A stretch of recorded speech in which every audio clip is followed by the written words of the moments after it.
Hello guys, कैसे हैं आप सभी। आई विश आप सभी अच्छे होंगे, बहुत अच्छे होंगे और उससे भी अच्छे तरीके से अपनी स्टडीज को कर रहे होंगे।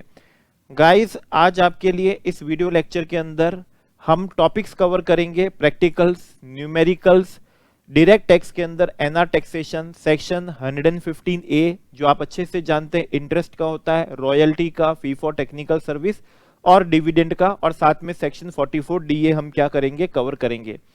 आपको अच्छे से ही मालूम है कि एग्जाम पॉइंट ऑफ व्यू से बड़ा इंपॉर्टेंट है। इंटरनेशनल टैक्सेशन एग्जाम के अंदर अच्छा खासा क्या रखता है, वेटेज रखता है। हर अटेम्प्ट के अंदर 115 ए को लेके क्या बनते रहते हैं, क्वेश्चंस बनते ही रहते हैं और पीडीएफ आपको टेलीग्राम पे अवेलेबल करा दिया जाएगा। ओके, तो आइए शुरू करते हैं इसको। और इसका बुलेट रिवीजन ऑलरेडी यूट्यूब पे क्या है, अपलोडेड है, तो आप उसको 1.5 स्पीड या 1.75 स्पीड, जो भी स्पीड आपको मैनेजेबल हो उस स्पीड से देख के आप उसका एक क्या कर सकते हैं, बुलेट रिवीजन कर सकेंगे और उसके बाद में ये न्यूमेरिकल क्वेश्चन क्या कर सकेंगे, आप देख सकेंगे। तो आइए शुरू करते हैं। क्वेश्चन नंबर फर्स्ट है। इस क्वेश्चन नंबर फर्स्ट में क्या हुआ बताता हूं। एक फॉरेन कंपनी है, ठीक है। फॉरेन कंपनी इंडियन कंपनी के साथ में क्या कर रही है, नेगोशिएशन कर रही है कि फॉरेन कंपनी इंडियन कंपनी को सर्टेन राइट क्या करेगी, ट्रांसफर करेगी। मैन्युफैक्चरिंग प्रोसेस होता है ना, तो मैन्युफैक्चरिंग प्रोसेस के रेस्पेक्ट में कोई सर्टेन राइट क्या होगा, ट्रांसफर होगा, उसके रेस्पेक्ट में क्या हो रहा है, नेगोशिएशन हो रहा है। अच्छा, वो जो ट्रांसफर होगा उसका जो कंसीडरेशन आएगा, आपको ध्यान है, उसको हम क्या बोलते हैं, रॉयल्टी बोलते हैं। उसको हम क्या बोलते हैं, रॉयल्टी बोलते हैं।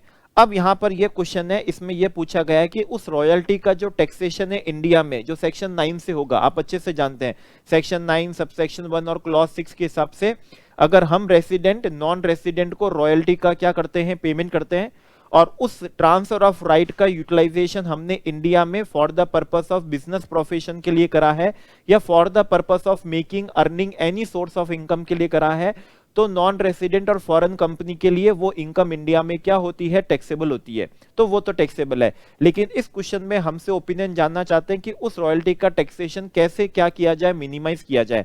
हमको अपनी एडवाइस देनी है तो हम अपना आंसर देते हैं। यहां पर आपको देना होगा सेक्शन 115 ए और 44 डीए दोनों का रेफरेंस। पहले सेक्शन 115 ए देंगे, नॉन रेसिडेंट है, फॉरेन कंपनी है, ओके, रॉयल्टी की क्या हो रही है, इनकम हो रही है, ओके, रॉयल्टी की क्या हो रही है, इनकम हो रही है, और उसका टैक्सेशन कितने परसेंट से होगा, एट द रेट ऑफ कितने से होगा, 10% की रेट से क्या होगा, टैक्सेशन होगा। सेंट्रल गवर्नमेंट से क्या हो रखा हो, एग्रीमेंट हो रखा हो या फिर तो, और अगर सेंट्रल गवर्नमेंट से एग्रीमेंट नहीं है तो वो मैटर हमारी इंडस्ट्रियल पॉलिसी के अंदर क्या हो, इंक्लूडेड हो, ये हम आंसर देंगे। जब भी क्या होगा, फॉरेन कंपनी एनआर होगा तो टैक्सेशन 10% प्लस क्या होगा, सेस भी होगा। किसी एक्सपेंसेस की क्या नहीं मिलेगी, डिडक्शन नहीं मिलेगी, ये भी हम बताएंगे। लेकिन इस इनकम में से हम चैप्टर 6 ए की क्या ले सकते हैं, डिडक्शन ले सकते हैं। रॉयल्टी इनकम में से हम चैप्टर 6 ए की क्या ले सकते हैं, डिडक्शन ले सकते हैं। ओके, टैक्स अगर डिडक्टेड हो गया हो तो उसको रिटर्न फाइल करना क्या नहीं होगा, रिक्वायर्ड नहीं होगा। बुक्स ऑफ अकाउंट्स मेंटेन करना क्या नहीं होगा, रिक्वायर्ड नहीं होगा। ऑडिट करना भी क्या नहीं होगा, रिक्वायर्ड नहीं होगा। तो ये सारा हम क्या करेंगे, सेक्शन 115 ए के अंदर बताएंगे। ओके, टैक्सेशन भी बता दिया और ये भी बताएंगे उस समय हम उस कंट्री के साथ में डीटीडब्ल्यूए भी देखेंगे। मतलब सेक्शन 115 ए की रेट और डीटीडब्ल्यूए अगर हो रखा है तो उसकी रेट, और दोनों में से जो रेट बेनिफिशियल हो असेसी के लिए वो रेट क्या होगी, एप्लीकेबल होगी। इतना सारा हम सेक्शन 115 ए में आंसर देंगे। फिर हम आंसर देंगे सेक्शन 44 डीए, बताएंगे सेक्शन 44 डीए भी रॉयल्टी की इनकम को टैक्स करने को बना है, non resident foreign income, foreign company की। लेकिन ये तब एप्लीकेबल होता है जब नॉन रेसिडेंट या फॉरेन कंपनी का इंडिया में परमानेंट एस्टेब्लिशमेंट हो, और वो जो ट्रांसफर ऑफ क्या करा है, राइट करा है, वो उस परमानेंट एस्टेब्लिशमेंट के थ्रू करा हो, उस परमानेंट एस्टेब्लिशमेंट से क्या हो, इफेक्टिवली कनेक्टेड हो, तो 44 डीए क्या होता है, एप्लीकेबल होता है। अगर इंडिया में पीई नहीं है, ध्यान से सुनना, और अगर पीई है और हमने जो ट्रांसफर ऑफ क्या करा है, राइट करा है, वो ट्रांसफर ऑफ राइट उस पीई के थ्रू नहीं करा है, या वो ट्रांसफर ऑफ राइट उस पीई के इफेक्टिवली क्या नहीं है, कनेक्टेड नहीं है, तब तो 115 ए लगेगा। और अगर इफेक्टिवली कनेक्टेड है तो 44 डीए लगेगा। 44 डीए में नॉर्मल क्या होगा, टैक्सेशन होगा। फॉरेन कंपनी पे 40% की टैक्स रेट होती है, हम आंसर में देंगे 40% की क्या हो जाएगी, टैक्स रेट हो जाएगी। ओके, एक्सपेंसेस की क्या मिल जाएगी, डिडक्शन मिल जाएगी। लेकिन कौन से एक्सपेंसेस की डिडक्शन मिलेगी ये भी हम आंसर में देंगे कि जो एक्सपेंसेस होली और एक्सक्लूसिवली, वर्ड लिखेंगे होली और एक्सक्लूसिवली, सिर्फ उस परमानेंट एस्टेब्लिशमेंट के रेस्पेक्ट में हो, उन एक्सपेंस की डिडक्शन मिलेगी। और दूसरा, जो हम क्या कर रहे हैं, एक्चुअल रिम्बर्समेंट कर रहे हैं, इंडिया का जो पीई है हेड ऑफिस को या दूसरी ब्रांच जो आउटसाइड इंडिया है उनको एक्चुअल रिम्बर्समेंट ऑफ एक्सपेंसेस कर रहा हो, रिम्बर्समेंट ऑफ एक्चुअल एक्सपेंसेस कर रहा हो, तो उस एक्सपेंसेस की क्या मिल जाएगी, डिडक्शन मिल जाएगी। ठीक है, उस एक्सपेंस की क्या मिलेगी, डिडक्शन यहां पर मिल जाएगी। और बुक्स ऑफ अकाउंट्स मेंटेन करना क्या रहेगा, मैंडेटरी रहेगा। बुक्स की ऑडिट करवाना भी क्या रहेगा, आपके लिए क्या रहेगा, मैंडेटरी रहेगा। रॉयल्टी की इनकम पीजीपी हेड में क्या होगी, टैक्सेबल होगी। तो ये हमको एक कंपैरेटिव एनालिसिस यहां पर देना है 115 ए का और 44 किसका, डीए का। ये हमारा फर्स्ट क्वेश्चन था जो पास्ट एग्जाम के अंदर आया था। ओके, चलिए अब हम जाते हैं किस पे, नेक्स्ट क्वेश्चन पे। नेक्स्ट क्वेश्चन क्या है, नेक्स्ट क्वेश्चन कुछ इस तरह का है। इंडियन कंपनी का फॉरेन कंपनी के साथ में क्या हुआ है, कुछ एग्रीमेंट हुआ है और वो एग्रीमेंट सेंट्रल गवर्नमेंट से अप्रूव्ड है। ठीक है, और हम उनको रॉयल्टी का क्या करेंगे, पेमेंट करेंगे। और वो एग्रीमेंट सेंट्रल गवर्नमेंट से क्या है, अप्रूव्ड है। आपको ध्यान हो, सेक्शन 115 ए की एप्लीकेबिलिटी के लिए एग्रीमेंट सेंट्रल गवर्नमेंट से अप्रूव्ड होना चाहिए या फिर वो इंडस्ट्रियल पॉलिसी के अंदर क्या होना चाहिए, स्टेटेड इंक्लूडेड होना चाहिए। ठीक है, तो हम उनको रॉयल्टी का क्या कर रहे हैं, पेमेंट कर रहे हैं। हम रॉयल्टी का उनको क्या कर रहे हैं, पेमेंट कर रहे हैं। उस रॉयल्टी इनकम पे जो भी टैक्स बनेगा, उस रॉयल्टी इनकम पे जो भी टैक्स पे बनेगा वो इंडियन कंपनी क्या करेगी, पे करेगी। मतलब फॉरेन कंपनी को जो रॉयल्टी मिलेगी वो नेट ऑफ क्या मिलेगी, टैक्स मिलेगी। और आपको बता दूं, टीडीएस चैप्टर के अंदर हमने पढ़ा है कि जब भी अगर हम पेमेंट क्या कर रहे हैं, नेट ऑफ टैक्स कर रहे हैं, उसका टैक्स का बर्डन किसको पे करना, बियर करना पड़ रहा है, पेयर को बियर करना पड़ रहा है। तो हम उसका पहले क्या करते हैं, ग्रॉसिंग अप करते हैं। क्या करते हैं हम, ग्रॉसिंग अप करते हैं। तो इस क्वेश्चन में भी यही कहा गया है कि हमने उनको नेट ऑफ टैक्स का क्या कर रहे हैं, पेमेंट कर रहे हैं, क्योंकि उस पर जो भी टैक्स का बर्डन होगा वो कौन बियर करने वाला, इंडियन कंपनी ही क्या करेगी, बियर करेगी। हमने नेट ऑफ टैक्स का पेमेंट कितना कर दिया है, 10 लाख रुपीस का क्या करा है, पेमेंट करा है। इस क्वेश्चन में हमसे टीडीएस की क्या पूछ रहे हैं, लायबिलिटी पूछ रहे हैं।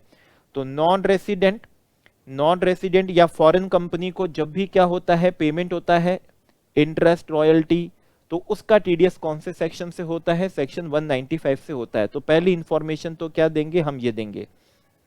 ठीक है, दूसरी इंफॉर्मेशन देंगे कि रॉयल्टी का टैक्सेशन नॉन रेसिडेंट और फॉरेन कंपनी जिनका इंडिया में परमानेंट एस्टेब्लिशमेंट नहीं है, ओके, या फिर अगर परमानेंट एस्टेब्लिशमेंट है तो वो रॉयल्टी कंसीडरेशन उस परमानेंट एस्टेब्लिशमेंट से इफेक्टिवली कनेक्टेड नहीं है, तो सेक्शन 115 ए एप्लीकेबल होगा। टैक्स रेट कितनी लगेगी, 10% क्या लगेगी, टैक्स रेट लगेगी। ये हम दूसरी जानकारी देंगे आंसर में। तीसरी जानकारी देंगे कि जब भी पेमेंट कौन सा होता है, नेट ऑफ टैक्स होता है, तो उसको हमको क्या करना पड़ता है, ग्रॉस अप करना पड़ता है। ग्रॉसिंग अप कैसे करेंगे, ग्रॉसिंग अप हमने उनको दिया है कितना, 10 लाख, और 10 लाख कितना था, नेट ऑफ टैक्स था। नेट ऑफ टैक्स का मतलब 100 माइनस टैक्स, 100 माइनस टैक्स, और टैक्स कितना हो जाएगा, 10.4। 10% तो रेट है और 4% कितना हो जाएगा, सेस हो जाएगा। अजी 4% क्या होगा, सेस होगा।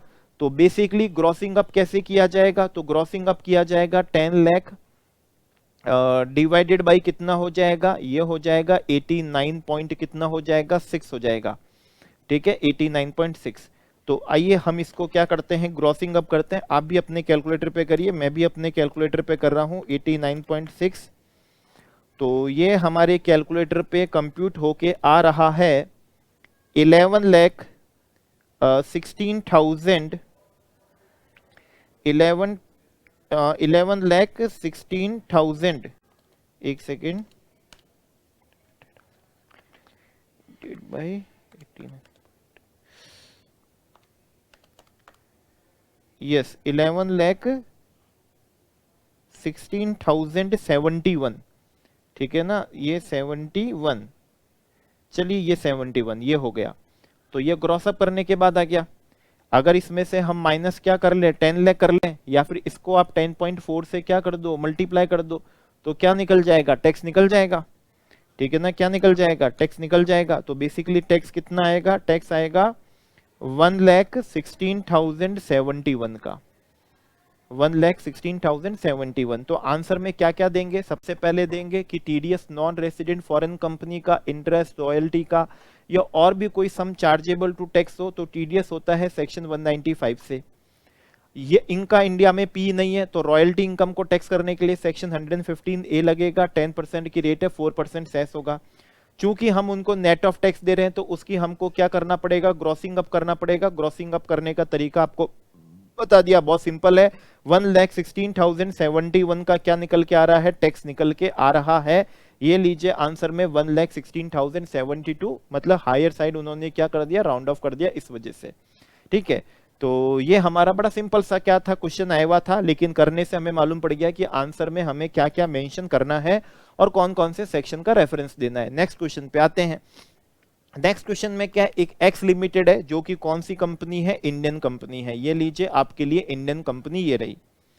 इन्होंने क्या करा है? एग्रीमेंट करा है किसी फॉरेन कंपनी के साथ में। ये इन्होंने क्या करा? एग्रीमेंट कर लिया है। और कहां की कंपनी के साथ में? यूके की कंपनी के साथ में उन्होंने एग्रीमेंट करा। एग्रीमेंट किस बात का है? टेक्निकल सर्विस प्रोवाइड करने का क्या है? एग्रीमेंट है। और मान के चलते हैं ये एग्रीमेंट सेंट्रल गवर्नमेंट से क्या हो रखा है? अप्रूव्ड हो रखा है। कंसीडरेशन क्या हुआ है? फिक्स हुआ है। कंसीडरेशन हमको यहां पर क्या करा हुआ है? दिया हुआ है फॉरेन करेंसी के अंदर 6 लाख। और इसका हमको क्या दिया है? ब्रेकअप दिया है। 6 लाख का ब्रेकअप क्या है? ड्राइंग डिजाइन प्रिपेयर कहां करी है? यूके में प्रिपेयर करी है। इंजीनियरिंग सर्विस कहां रेंडर करी है? वो इंडिया में रेंडर करी है। और सैलरी और allowances paid to staff deputated for work in India, तो उन्होंने यूके की जो कंपनी है जिनके साथ में टेक्निकल सर्विस को प्रोवाइड करने का एग्रीमेंट हुआ है, उन्होंने अपने क्या करें? स्टाफ को इंडिया में क्या करा? डेप्यूट करा काम करने के लिए। और उसके लिए उनके स्टाफ को हमने सैलरी और क्या दिया? अलाउंसेस दिया। इंजीनियरिंग सर्विस का भी पेमेंट करा। और ड्राइंग डिजाइन तो कहां प्रिपेयर हुई थी? फॉरेन में ही क्या हुई थी? प्रिपेयर हुई थी। यहां पर मैं आपको बता दूं, सेक्शन 9 सब सेक्शन 1 और क्लॉज जो हमारा कौन सा है? 7 है, जो फी फॉर टेक्निकल सर्विस को टैक्स करने के लिए बना है नॉन रेसिडेंट और फॉरेन कंपनी के केस में। वो कहता है अगर कोई रेसिडेंट क्या कर रहा है? नॉन रेसिडेंट को या फॉरेन कंपनी को क्या कर रहा है? फी फॉर टेक्निकल सर्विस का पेमेंट कर रहा है, तो वो fee for technical service India में टैक्सेबल होगी अगर उसका utilization for the purpose of business और profession, for the purpose of business और प्रोफेशन इन इंडिया के लिए हो रहा है, या for the purpose of earning, ठीक है ना, मेकिंग और earning any source of income in India में हो रहा है। और इस क्वेश्चन में अगर हम देखें तो वो जो हमने सर्विस क्या करी है? ली है, वो हमने सर्विस ली है एक्सप्लोरेशन एंड एक्सट्रैक्शन ऑफ क्या है? ओर्स, इंडिया में। ठीक है ना, कहां में? इंडिया में। ओके, तो सर्विस कहां रेंडर्ड हुई है? ये रेलेवेंट नहीं है। सर्विस कहां रेंडर्ड हुई है? वो रेलेवेंट नहीं है। पेमेंट कहां हो रहा है? वो भी रेलेवेंट नहीं है। रेलेवेंट क्या है? उस सर्विस का यूटिलाइजेशन। अगर उस सर्विस का यूटिलाइजेशन अगर इंडिया में है तो फिर वो fee for technical service India में क्या होगी? टैक्सेबल होगी as per section 9 sub section 1 और क्लॉज कौन सा होता है? 7 होता है। अच्छा, एक और बात बताता हूं। फॉरेन कंपनी के स्टाफ जो इंडिया में डेप्यूट हुआ था उनको हमने क्या दी थी? सैलरी और अलाउंस दिया था। बता दूं ये भी फी फॉर टेक्निकल सर्विस में ही कवर होगा। क्यों? क्योंकि हमारा और उनके स्टाफ के बीच में एम्प्लॉयर और एम्प्लॉय का रिलेशन नहीं है। तो ये जो फी फॉर सैलरी और अलाउंस हम जो दे रहे हैं, ये कोई सैलरी हेड में क्या नहीं होनी है? टैक्सेबल नहीं होनी, क्योंकि हमारा रिलेशन एम्प्लॉयर एम्प्लॉय का नहीं है। तो ये एंटायर कंसीडरेशन ही क्या होगा? फी फॉर टेक्निकल सर्विस होगा। कहां पर ड्राइंग क्या हुई है? बनी है। कहां डिजाइन क्या हुई है? प्रिपेयर हुई है। ये सब कुछ इरेलेवेंट है। रेलेवेंट है उस फी फॉर टेक्निकल सर्विस का यूटिलाइजेशन अगर इंडिया में है तो फिर वो एफटीएस इंडिया में क्या होती है? टैक्सेबल होती है as per section 9 sub section 1 और क्लॉज क्या होता है? 7। और अगर फॉरेन कंपनी का इंडिया में परमानेंट एस्टेब्लिशमेंट नहीं है तो ऐसी स्थिति में उस फी फॉर टेक्निकल सर्विस का टैक्सेशन 115 ए के अकॉर्डिंग 10% की रेट से हो जाएगा। एप्लीकेबल सरचार्ज अगर लगना है तो वो भी लग जाएगा। अगर 1 करोड़ से ऊपर है तो 2%, 10 करोड़ से ऊपर है तो 5%, वो तो स्लैब रेट हो गई है। और 4% सेस तो हमेशा क्या होता है? लगता है। तो बस यही क्वेश्चन था। इसमें हमसे क्या पूछी थी? टैक्सेबिलिटी पूछी थी। तो हमने बता दी भाई ये क्या होगा? टैक्सेबल होगा। सेक्शन 115 ए क्या होगा? एप्लीकेबल होगा। साथ में यूके का हम डीटीडब्ल्यूए भी देखेंगे। अगर उनके साथ में कोई रेलेवेंट DTAA भी हो रखा है तो DTAA की रेट और 115A की rate whichever is more beneficial to assessee होगी, वो रेट क्या हो जाएगी, एप्लीकेबल हो जाएगी। तो इसी के साथ में ये हमने पूरा क्वेश्चन क्या कर लिया, कवर कर लिया। ये भी बता दिया कि उनके स्टाफ को सैलरी अलाउंस देना सैलरी हेड में टैक्सेबल नहीं होगा, क्योंकि हमारा और उनके बीच में एम्प्लॉयर और एम्प्लॉय का क्या नहीं है, रिलेशन नहीं है, वो किस में जाएगा, फी फॉर टेक्निकल सर्विस में जाएगा। दूसरी खास बात बताई, डिजाइन ड्राइंग भले ही बाहर प्रिपेयर हुई हो, डजंट मैटर, यूटिलाइजेशन अगर इंडिया में है तो वो इंडिया में क्या आती है, उसकी टैक्सेबिलिटी आती है। ठीक है, ये क्वेश्चन नंबर 4 है। ये आपके लिए कौन सा है, एक सेल्फ क्वेश्चन हम क्या कर रहे हैं, आपको यहां पर दे रहे हैं, क्योंकि बहुत ज्यादा क्या है, सिंपल है, बहुत ज्यादा सिंपल है। नेक्स्ट क्वेश्चन पे आते हैं और नेक्स्ट क्वेश्चन में देखते हैं क्या है। एक फॉरेन कंपनी है, ठीक है, होने दीजिए फॉरेन कंपनी को।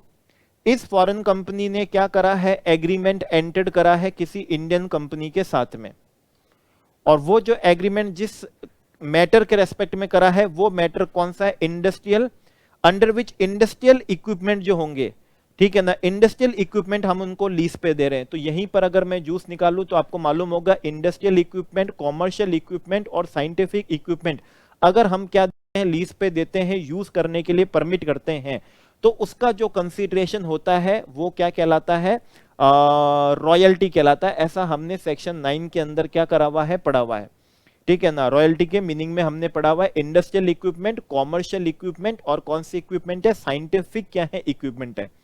उसका कंसीडरेशन हमको यहां पर मिल रहा है 50,000 फॉरेन करेंसी डॉलर के अंदर हमको मिल रहा है, ठीक है। अब ये पूछ रहे हैं कि इस ये जो लीज इनकम है फॉरेन कंपनी के हेड में, इसकी क्या टैक्सेबिलिटी होगी वो बताइए। तो सिंपल सी बात है भाई, रॉयल्टी इनकम है, इंडिया में परमानेंट एस्टेब्लिशमेंट नहीं है, ये रॉयल्टी इनकम इंडिया के परमानेंट एस्टेब्लिशमेंट से इफेक्टिवली कनेक्टेड नहीं है, सेक्शन 115A एप्लीकेबल होगा। टैक्स रेट कितनी लगेगी, 10% लगेगी, 4% सेस तो हमेशा लगना ही लगना है। अगर 1 करोड़ से ज्यादा हुआ तो 2% क्या होगा, सरचार्ज भी होगा। 10 करोड़ से ज्यादा की रॉयल्टी हुई तो 5% क्या होगा, सरचार्ज भी होगा। और हम क्या देखेंगे, रेलेवेंट DTAA अगर हो रखा है तो उसको भी देखेंगे, फिर DTAA की रेट और 115A की rate whichever is more beneficial to assessee होगी, उस रेट से क्या होगा, टैक्सेशन होगा। अगेन बहुत ही सिंपल है, बस ये सीखने को मिला, industrial equipment, commercial equipment, scientific equipment को यूज करने के लिए दे रहे हैं, ट्रांसफर ऑफ राइट कर रहे हैं, परमिट टू यूज कर रहे हैं, कंसीडरेशन क्या होता है, रॉयल्टी होता है। बड़े आसानी से ये क्वेश्चन भी हमने कर लिया। तो देखिए कितने सिंपल सिंपल क्वेश्चन आ रहे हैं। ओके, बस एक बार करने की क्या है, देर होती है। और बुलेट रिवीजन अगर देखें तो मालूम पड़ेगा, बुलेट ये जितने भी क्वेश्चन कर रहे हैं, ये बुलेट रिवीजन के अंदर सारे पॉइंट्स हमने क्या कर रखे हैं, बड़े फोकस के साथ एम्फेसाइज करके हमने क्या करे थे, कवर करे थे। नेक्स्ट क्वेश्चन पे आते हैं। नेक्स्ट क्वेश्चन है एक्स लिमिटेड है, ये कौन है, नॉन रेसिडेंट कौन है, फॉरेन कंपनी है, होनी दीजिए नॉन रेसिडेंट फॉरेन कंपनी। इन्होंने क्या करा है, एग्रीमेंट करा है किसी इंडियन कंपनी के साथ में। तो हम मान के चल लेते हैं भाई ये एग्रीमेंट सेंट्रल गवर्नमेंट से क्या हो रखा होगा, अप्रूव हो रखा होगा, ठीक है। और हम जो अब जो पेमेंट आ रहा है उसकी हमको क्या बतानी है, टैक्सेबिलिटी बतानी है। तो पहला पॉइंट है इंटरेस्ट ऑन 8% डिबेंचर है, 50 लाख रुपीस के डिबेंचर है, इशूड करे किसने, इंडियन कंपनी ने फॉरेन कंपनी को 50 लाख रुपए के क्या दिए, डिबेंचर दिए। कब दिए, 1 जुलाई को, ठीक है ना। तो ब्याज की कंप्यूटेशन करते समय ध्यान रखिएगा, अप्रैल मई जून 3 महीने का ब्याज क्या नहीं होगा, इंक्लूड नहीं होगा। अप्रैल मई जून यस 3 महीने का ब्याज क्या नहीं होगा, इंक्लूड नहीं होगा। ये 50 लाख के डिबेंचर क्यों दिए, तो क्वेश्चन ने कहा ये in consideration of providing technical know how. तो उन्होंने हमको क्या करी है, टेक्निकल नो हाउ प्रोवाइड करी, किसके रेस्पेक्ट में, कोई मैन्युफैक्चरिंग प्रोसेस के रेस्पेक्ट में, कोई डिजाइन विजाइन उन्होंने हमको दी, तो उसका कंसीडरेशन हमने उनको 50 लाख के डिबेंचर दिए। तो सबसे पहली बात तो आपको ये सीखने का है, ठीक है। और देखिए अगर आप क्वेश्चन करके जाते हैं ना तो कितना फर्क पड़ता है, आप लास्ट अटेम्प्ट का, प्रीवियस अटेम्प्ट का पेपर उठाइए और मालूम पड़ेगा सेम पॉइंट एग्जाम में है, सेम पॉइंट आया है। और ये पॉइंट ऑलरेडी इससे भी, इस अटेम्प्ट से भी पहले 2 बार ऑलरेडी आ चुका है, तो सब रिपीट होते हैं। करना क्या है, थ्योरेटिकल प्रोविजन बेस रिवीजन या स्टडी नहीं करनी है, स्टडी करो न्यूमेरिकल बेस, ठीक है। तो 50 लाख रुपीस के डिबेंचर है, तो इस पे तो सेक्शन 115A लग जाएगा और टैक्स रेट कितनी हो जाएगी, 10% हो जाएगी। आंसर में और भी मेंशन कर देंगे, 4% क्या हो जाएगा, सेस वेस भी हो जाएगा। रेलेवेंट DTAA की रेट अगर हो रखा है, और 115 ए की rate whichever is more beneficial to assessee, मतलब सब कुछ क्या कर देंगे, ज्ञान क्या कर देंगे, मेंशन कर देंगे। अब इसमें सेकंड पॉइंट देंगे, इस 50 लाख के डिबेंचर पे जो ब्याज मिलना है 8% का, ओके, तो 8% ब्याज की टैक्सेबिलिटी के लिए बहुत शानदार पॉइंट है। सबसे पहले तो ब्याज आप देख लीजिए, 50 लाख का कितना परसेंट ब्याज निकालना है, 8% ब्याज निकालना है, और वो भी कितने मंथ्स का निकालना है, 9 मंथ्स का ही क्या करना है, आपको निकालना है। ठीक है ना, आपको कितने मंथ्स का निकालना है, 9 मंथ्स का। तो 50 लाख आप भी कैलकुलेटर पे कर लीजिए, का 8% डिवाइडेड बाई 12 मल्टीप्लाई बाई कितना, 9, तो ये इंटरेस्ट आ रहा है 3 लाख रुपीस का इंटरेस्ट आ रहा है। अब यहां पर बता दूं, ये जो 3 लाख रुपीस का इंटरेस्ट आ रहा है, इस पे सेक्शन 115 ए एप्लीकेबल नहीं होगा, क्योंकि ये जो इंटरेस्ट हमको जिस डिबेंचर का आ रहा है वो हमने फॉरेन करेंसी में क्या नहीं करे, एक्वायर और परचेज नहीं करे। सेक्शन 115 ए तब लगता है जब हमने मनी क्या करा हो, मतलब मनी बोरो करा हो हमने, मतलब या फिर तो फॉरेन नॉन रेसिडेंट ने हमको लोन दिया हो, और वो किस में दिया, उन्होंने हमको फॉरेन करेंसी में क्या दिया हो, लोन दिया हो, तो सेक्शन 115 ए क्या होता है, कवर होता है, तो 115 ए कवर होता है। लेकिन यहां पर हमको जो डिबेंचर मिले थे, वो डिबेंचर हमने कोई फॉरेन करेंसी में क्या नहीं करे थे, एक्वायर करे हुए नहीं थे। तो ऐसी स्थिति में जो ब्याज का टैक्सेशन है, ये 3 लाख का जो ब्याज का टैक्सेशन है, इसको नॉर्मल रेट से होगा। और फॉरेन कंपनियों पे जो नॉर्मल टैक्स रेट होती है वो आप अच्छे से जानते हैं, 40% की टैक्स रेट होती है। तो 50 लाख का जो डिबेंचर है, इसका टैक्स तो 115 ए में कंसेशनल 10% की रेट से हो जाएगा, लेकिन 50 लाख पे जो 9 महीने का ब्याज बन रहा है 3 लाख रुपए का, उसका टैक्सेशन 115 ए में जो कंसेशनल रेट है उस रेट से नहीं होगा, फिर वो नॉर्मल रेट से ही होगा। कितने से, अब 40% से होगा। 115 ए की जो 20% वाली रेट है वो एप्लीकेबल नहीं होगी। अब इस क्वेश्चन में दूसरा पॉइंट क्या है, इस क्वेश्चन में दूसरा पॉइंट यह है कि उस फॉरेन कंपनी ने इंडियन कंपनी को प्लांट मशीनरी, मतलब इंडस्ट्रियल इक्विपमेंट, कॉमर्शियल इक्विपमेंट और साइंटिफिक इक्विपमेंट जिसकी वैल्यू 500 लाख है, वो उन्होंने हमको यूज करने के लिए दिया। कंसीडरेशन है 2.5%, मतलब जो भी वैल्यू ऑफ प्लांटेड मशीनरी है उसका कितना है, 2 पॉइंट कितना हो जाएगा, 5% हो जाएगा।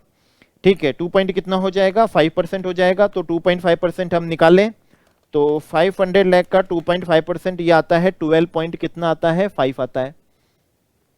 ओके, और industrial equipment, commercial equipment, scientific equipment को अगर हम यूज करने के लिए देते हैं तो उसका जो कंसीडरेशन होता है वो कंसीडरेशन रॉयल्टी कहलाता है। रॉयल्टी का टैक्सेशन पे सेक्शन 115 ए एप्लीकेबल हो जाएगा और टैक्स रेट कितनी लग जाएगी, 10% लग जाएगी। तो अगेन एक बहुत ही सिंपल सा क्वेश्चन, जहां 500 लाख डिबेंचर 50 लाख के जो डिबेंचर है उस पे 115 ए लगेगा। 12.5 लाख जो है इंडस्ट्रियल, कॉमर्शियल, साइंटिफिक इक्विपमेंट को यूज करने के लिए जो कंसीडरेशन है, सर्विस चार्ज है, उसका भी 115 ए में 10% होगा। लेकिन डिबेंचर का जो ब्याज है उस पे 115 ए में नहीं होगा, नॉर्मल टैक्स रेट होगी। ठीक है ना, नॉर्मल टैक्स रेट होगी। तो टैक्सेबिलिटी हम निकालें तो टैक्सेबिलिटी देखिए 62,50,000 मतलब 50 लाख प्लस 12.5 लाख, ये तो हो गया 10%। और जो बाकी की इनकम थी, बाकी की क्या जो इनकम थी, जो हमारा कौन सा था, इंटरेस्ट था, ठीक है ना, कितने रुपए का, 3 लाख रुपीस का इंटरेस्ट था, उस पे 40% मतलब नॉर्मल टैक्स रेट से होगा। एप्लीकेबल क्या लग जाएगा, सेस पेस लग जाएगा। और अगर हमारी इनकम और वो हमारा क्या होता है 1 करोड़ रुपए से ज्यादा होता तो 2% सरचार्ज, और 10 करोड़ से ज्यादा होता तो 5% सरचार्ज, वो तो इस क्वेश्चन में एप्लीकेबल होने वाला नहीं है। ठीक है ना, क्योंकि इनकम कोई 1 करोड़ से ज्यादा निकल के आ नहीं रही थी हमारी, इस वजह से। तो अगेन एक सिंपल लेकिन एक बढ़िया क्वेश्चन हमने यहाँ पर क्या कर लिया है, कवर कर लिया है। और देखिए बता दिया, इंडस्ट्रियल, कॉमर्शियल, साइंटिफिक इक्विपमेंट को यूज करने का जो कंसीडरेशन होता है वो कंसीडरेशन क्या होता है, रॉयल्टी होता है। और जो इंटरेस्ट है 3 लाख रुपए का, उस पे सेक्शन 115 ए एप्लीकेबल नहीं होगा, क्योंकि वो डिबेंचर फॉरेन करेंसी में परचेज किए हुए नहीं थे। तो सिंपल क्वेश्चन है, लेकिन करने से मालूम पड़ जाता है कि यह सिंपल है और ऐसे ऐसे आंसर होंगे, गलती नहीं होगी अब अगर क्वेश्चन रिपीट होते हैं तो। चलिए अब अगला क्वेश्चन करते हैं। इस क्वेश्चन में देखते हैं कौन है, एक बाहर की, ऑस्ट्रेलिया की एक कंपनी है जिन्होंने एग्रीमेंट करा है इंडियन कंपनी के साथ में। और किस बात का एग्रीमेंट है कि वो कंपनी इंडियन कंपनी को टेक्निकल सर्विस क्या करने वाली है, रेंडर करने वाली है। किस बात के लिए, कि उड़ीसा में फर्टिलाइजर प्लांट क्या करना है, एस्टेब्लिश करना है। आगे बढ़ने से पहले बता दूं, उस फी फॉर टेक्निकल सर्विस का यूटिलाइजेशन कहां हो रहा है? उड़ीसा, इंडिया में हो रहा है। अब ये जो फी फॉर टेक्निकल सर्विस है, इसका पेमेंट क्या हो, भली बाहर हो। वो टेक्निकल सर्विस ऑस्ट्रेलिया की कंपनी ने भली क्या करी हो, बाहर भी प्रोवाइड करी हो, पेमेंट भी बाहर रिसीव कर लिया हो, डजंट मैटर। देखना क्या है, और उस ऑस्ट्रेलिया कंपनी का इंडिया में कोई फिक्स प्लेस ऑफ प्रोफेशन नहीं है, कोई परमानेंट एस्टेब्लिशमेंट नहीं है। सब चीजों को इग्नोर करके हमको गौर करना है किस पे, यूटिलाइजेशन ऑफ टेक्निकल सर्विस का। और वो कहां हो रहा है? इंडिया में फर्टिलाइजर प्लांट को लगाने के लिए हो रहा है। तो ये जो टेक्निकल सर्विस का कंसीडरेशन है ऑस्ट्रेलिया की कंपनी के लिए, इंडिया में क्या होगा? टैक्सेबल होगा as per section 9 sub section 1, और क्लॉज कौन सा है? 7 है। ठीक है। ये फी फॉर टेक्निकल सर्विस के लिए ऑस्ट्रेलिया की कंपनी ने कुछ ऑफशोर बाहर भी सर्विस दे दी, और कुछ ऑनशोर मतलब इंडिया में आकर भी सर्विस दी। बाहर जो सर्विस दी उसके लिए 1 करोड़ रुपए लिए, जो इंडिया में सर्विस दी उसके लिए 1.5 करोड़ रुपए लिए। दोनों को एग्रीगेट कर दो, 2.5 करोड़ रुपए पूरे टैक्सेबल होंगे। इंडिया वाले भी टैक्सेबल होंगे, और खास बात बाहर वाले भी इसलिए टैक्सेबल होंगे कि भली पेमेंट बाहर हो, सर्विस भी ऑफशोर बाहर ही प्रोवाइड करी हो, लेकिन utilisation for the purpose of setting up a fertiliser plant in Orissa in India है, तो वो टैक्सेबल होगा 2.5 लाख। ठीक है ना, वो 2.5 लाख क्या होगा? इंडिया में क्या हो जाएगा? टैक्सेबल हो जाएगा। बस यही पूछ रहे हैं कि ऑस्ट्रेलिया की कंपनी कह रही है वो जो ऑफशोर सर्विस दी ना 1 करोड़ की, वो इंडिया में क्या नहीं होती? टैक्सेबल नहीं होती। तो हम आंसर दे देंगे कि इंडिया में आपका पीई हो नहीं हो, फिक्स प्लेस ऑफ प्रोफेशन हो नहीं हो, बाहर सर्विस रेंडर करी हो या इंडिया में करी हो, पेमेंट इंडिया में लिया हो बाहर लिया हो, कुछ नहीं देखना। देखना क्या है? यूटिलाइजेशन अगर इंडिया में है तो फिर वो इनकम इंडिया में टैक्सेबल होगी। 115A का स्पेशल प्रोविजन मतलब रिलैक्स प्रोविजन जो 10% की रेट का है, वो आप पे क्या हो जाएगा? एप्लीकेबल हो जाएगा। और 2.5 करोड़ पे 10% की रेट से एप्लीकेबल सरचार्ज और सेस तो सब केस में होता ही होता है, वो लगा के क्या लगने वाला है? टैक्स लगने वाला है। तो ये सारी इंफॉर्मेशन हम क्या दे देंगे? आंसर में दे देंगे। एक बड़ा सिंपल सा क्या था? क्वेश्चन था। अगले क्वेश्चन पे आते हैं। अच्छी जानकारी आपको सीखने को मिलेगी और एग्जाम में आएगा तो अब डेफिनेटली आपका सही हो जाएगा, अब रॉन्ग नहीं हो पाएगा। आइए देखते हैं क्या क्वेश्चन है। ठीक है, सेक्शन 9 के हिसाब से पूछ रहे हैं क्या टैक्सेबिलिटी होनी है या नहीं होनी है। कह रहे हैं एक नॉन रेसिडेंट जर्मन कंपनी है, होनी दीजिए। जिसका इंडिया में परमानेंट एस्टेब्लिशमेंट नहीं है, मत होने दीजिए। उन्होंने क्या करा है? एग्रीमेंट करा है, करने दीजिए। और एग्रीमेंट है execution of electrical work in India, कहां के काम के लिए? इंडिया के लिए। और सेपरेट पेमेंट हो रहा है ड्राइंग डिजाइन का, ड्राइंग डिजाइन का। ठीक है ना, किस नाम से? इंजीनियरिंग फी के नाम से। एसएससी का यहां पर यह कहना है कि उनका इंडिया में कोई भी क्या नहीं है? बिजनेस कनेक्शन नहीं है, इसलिए वो इनकम इंडिया में क्या नहीं होगी? टैक्सेबल नहीं होगी। Answer is no. Engineering fee जो होती है वो फी फॉर टेक्निकल सर्विस में क्या होती है? इंक्लूड होती है। और आपका बिजनेस कनेक्शन है नहीं है, पीई है नहीं है, फिक्स प्लेस ऑफ प्रोफेशन है नहीं है, डजंट क्या है? मैटर है, डजंट मैटर। वो इनकम इंडिया में क्या होने आएगी? टैक्सेबल होने आएगी। ठीक है ना, वो इनकम क्या होने आती है आपकी? यहां पर क्या आ जाएगी? टैक्सेबल होने आ जाएगी। तो ये फी फॉर कौन सी है? टेक्निकल क्या है? सर्विस है as per section 9 sub section 1, और क्लॉज कौन सा है? 7 है। ठीक है ना, और उसके अकॉर्डिंग अगर आपका इंडिया में कोई पीवीवी नहीं है, कोई बिजनेस कनेक्शन भी नहीं है, डजंट मैटर, आपका 115A से टैक्सेशन होगा और 10% की रेट से क्या हो जाएगा? टैक्सेशन हो जाएगा।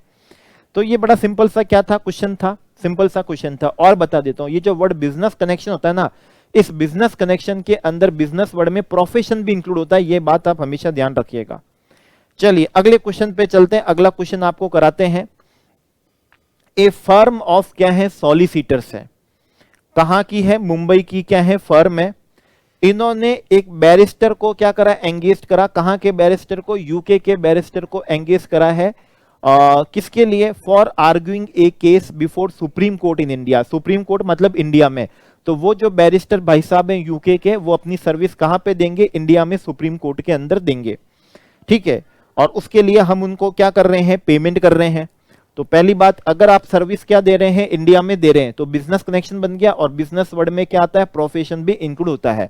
वो इनकम आपकी इंडिया में क्या होगी? टैक्सेबल होगी। लेकिन उससे भी विशेष बात आपको बता दूं, सेक्शन 115A एप्लीकेबल नहीं होगा, क्योंकि सेक्शन 115A एप्लीकेबल होता है fee for technical service.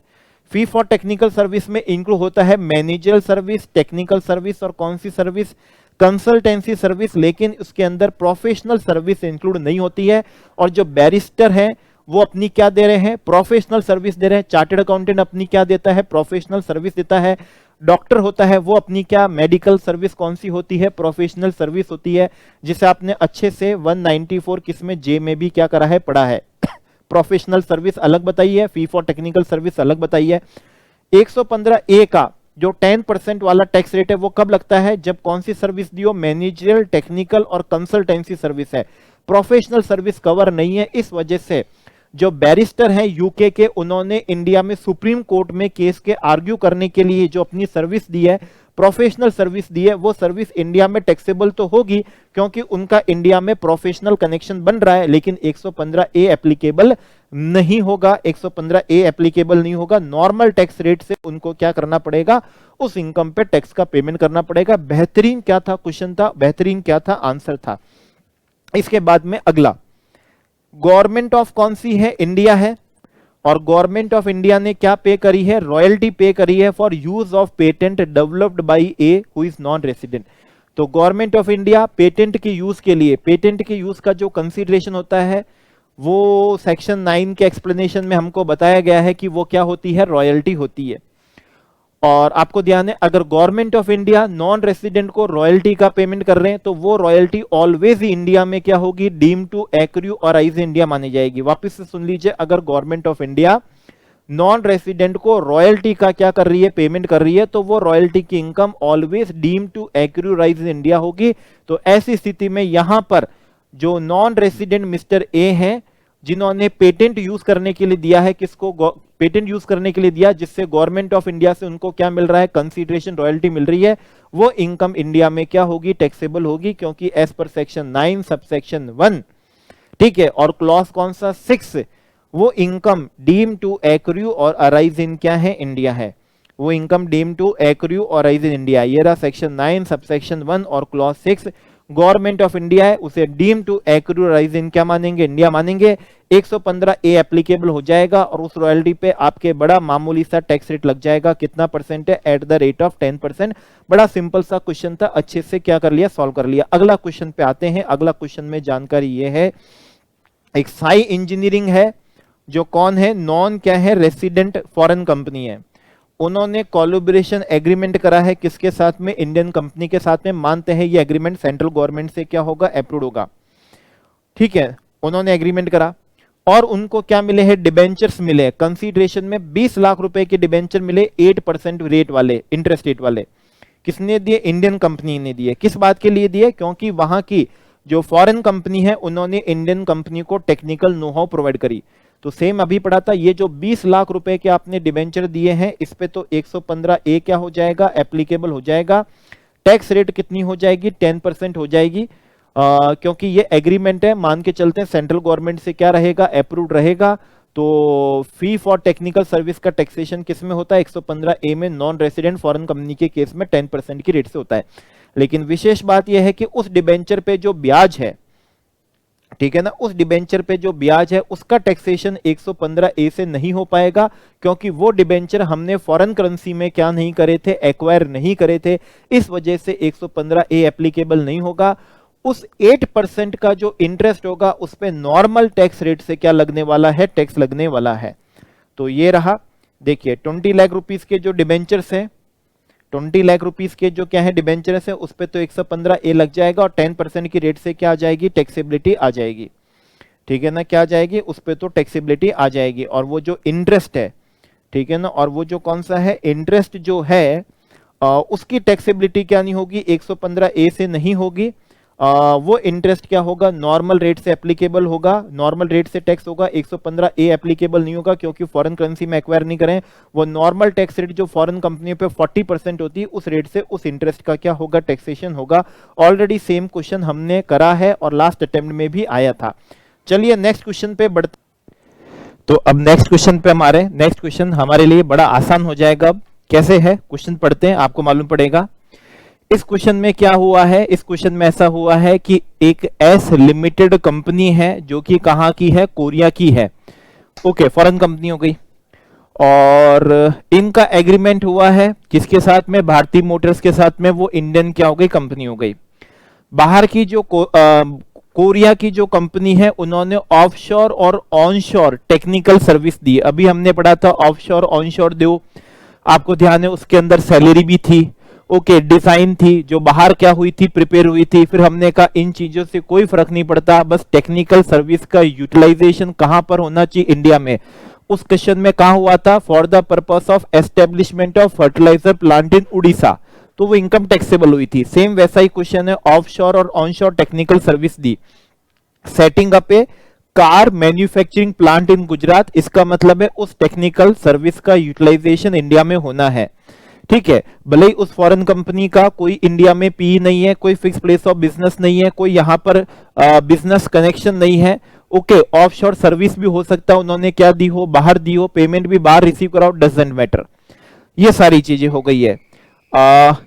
Offshore service the, onshore service दी, 2 करोड़ और 3 करोड़ रुपए रेस्पेक्टिवली में, टोटल 5 करोड़ रुपए पूरा का पूरा इंडिया में क्या होगा, टैक्सेबल होगा। कोरिया की कंपनी का कहना है कि जो 2 करोड़ रुपए की जो ऑफशोर क्या दी है, सर्विस दी है, वो इंडिया में क्या नहीं होगी, टैक्सेबल नहीं होगी, क्योंकि वो बाहर क्या की गई है, रेंडर की गई है। हमको आंसर देना है, ऑलरेडी इस क्वेश्चन का हम आंसर दे चुके हैं, सेक्शन 9 सबसेक्शन 1 क्लॉज 7। अगर कभी भी कोई रेसिडेंट फॉरेन कंपनी या नॉन रेसिडेंट को फी फॉर टेक्निकल सर्विस का पेमेंट करता है और उस टेक्निकल सर्विस का utilisation for the purpose of business profession in India हुआ है या for the purpose of earning और making source any source of income in India हुआ है, तो उसका टैक्सेबिलिटी इंडिया में आएगी, एक्रू और राइज इंडिया माना जाएगा। भले ही उस नॉन रेसिडेंट फॉरेन कंपनी का इंडिया में पीई नहीं है, कोई फिक्स प्लेस ऑफ प्रोफेशन नहीं है, उनका बिजनेस कनेक्शन नहीं है, इवन हो सकता है वो सर्विस इंडिया में रेंडर्ड भी उन्होंने नहीं करी हो, ओके, पेमेंट भी हो सकता है बाहर रिसीव कराओ, लेकिन रेलेवेंट क्या है, यूटिलाइजेशन कहां पर होना चाहिए, इंडिया में होना चाहिए, जो कि इस क्वेश्चन में हुआ है। सेक्शन 9 सबसेक्शन 1 क्लॉज 7 से वो इनकम इंडिया में टैक्सेबल होने आ रही है। सेक्शन 115 ए एप्लीकेबल हो जाएगा, taxability at the rate of कितने से आएगी, 10% की रेट से आएगी। एप्लीकेबल जो भी सरचार्ज होगा वो लगा दिया जाएगा, 4% सेस ऑलवेज क्या लगता है, लगता है। और अगर कोरिया के साथ में DTAA हो रखा है तो DTAA और इनकम टैक्स का provision whichever is more beneficial to क्या कोरिया की कंपनी, उसे क्या कर दिया जाएगा, एप्लीकेबल कर दिया जाएगा। तो देखिए सेम रिपीट हुआ हुआ क्वेश्चन है, इससे मालूम पड़ता है कि यस फाइनल लेवल पे भी क्वेश्चन क्या होते हैं, सेम टू सेम क्या होते हैं, रिपीट होते ही होते हैं। नेक्स्ट क्वेश्चन पे आते हैं। नेक्स्ट क्वेश्चन भी बड़ा आसान है। इंफ्रास्ट्रक्चर डेट फंड का आपके लिए क्या निकालूं, जूस निकालूं, तो 115 AB में कहा गया है कि इंफ्रास्ट्रक्चर डेट फंड जिनको खुद की इनकम 10 क्लॉज 47 से एग्जेम्प्ट होती है, खुद इंफ्रास्ट्रक्चर डेट फंड की इनकम 10 क्लॉज 47 से एग्जेम्प्ट होती है, हमने पढ़ा था उनकी टैक्सेबिलिटी कितने परसेंट से पड़ी थी, 5% से हमने पढ़ी थी।